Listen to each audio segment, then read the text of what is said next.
the planet of the Eternals.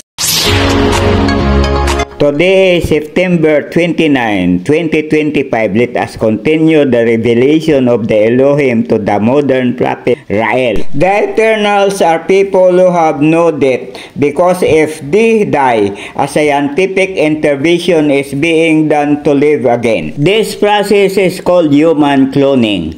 The planet of the Eternals is an artificial planet where the 700 members of the Council of the Eternals live separately from their original planet, which they called planet of the Elohim, on which people there have death. They live separately from mortal population for security reasons.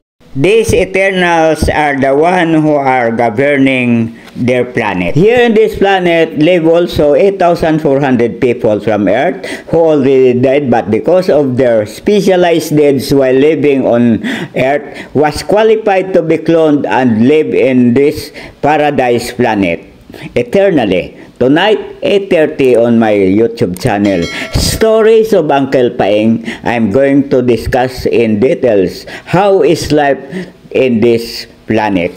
Good day and thanks for watching.